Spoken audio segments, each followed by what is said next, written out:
Special Counsel Robert S. Mueller III at the Capitol in Washington. J. Scott Applewhite at the Post reports after 6 months of work, Special Counsel Robert S. Mueller III has indicted 2 advisors to President Trump and accepted guilty pleas from 2 others in exchange for their cooperation with his probe into Russian meddling in the 2016 election, a sign of mounting legal peril for the White House. With a guilty plea Friday by former National Security Advisor Michael Flynn, one of Trump's closest and most valued aides, the investigation has swept up an array of figures with intimate knowledge of the campaign, the transition and the White House. It appears to have swiftly expanded beyond Russia's interference in the campaign to encompass a range of activities, including contacts with Russian officials during the transition and alleged money laundering that took place long before Trump ran for office. The list of questions is much longer than the list of known facts. We're going to be looking for answers to these questions in the weeks ahead. Why did Flynn feel compelled to lie about transition contacts with Russia?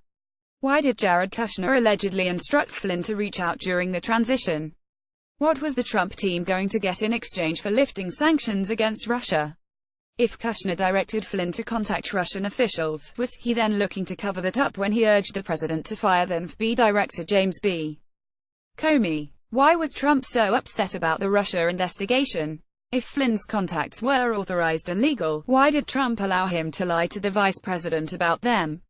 What did Vice President Pence know about the Russia contacts during the campaign and the transition? Did Kushner derive any financial benefit from contacts with Russians? Why did he meet with a Russian bank during the transition? Did Kushner intentionally omit Russia contacts on his disclosure forms? If he's been denied a permanent national security clearance, why? What's in Trump's tax returns? Is it merely coincidental that Attorney General Jeff Sessions also had such a hard time recalling repeated contacts between the Trump campaign and Russians? Was Sessions aware of the Russia contacts during the transition? During the campaign, Kushner, Manafort and Donald Trump Jr.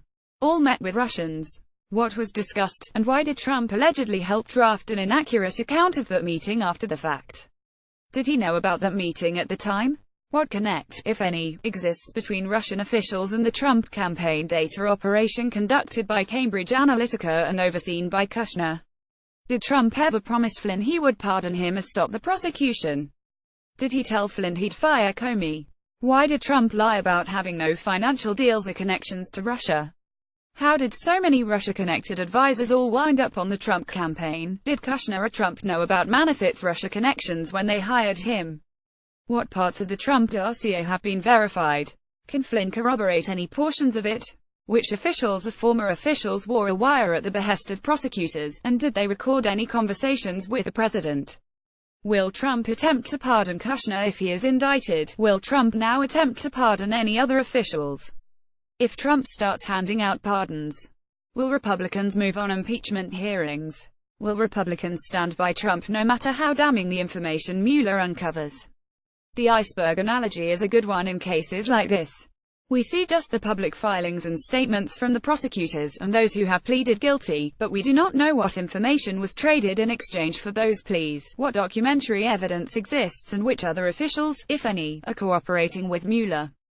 As bloggers on Lawfare point out, if Mueller were prepared to settle the Flynn matter on the basis of single-count plea to a violation of 18 U.S.C. Section 1001, he was almost certainly prepared to charge a great deal more. Moreover, we can infer from the fact that Flynn accepted the plea deal that he and his counsel were concerned about the degree of jeopardy, both for Flynn and for his son, related to other charges. The deal, in other words, reflects the strength of Mueller's hand against Flynn. We're going to find out whether that hand is strong enough to bring down the president.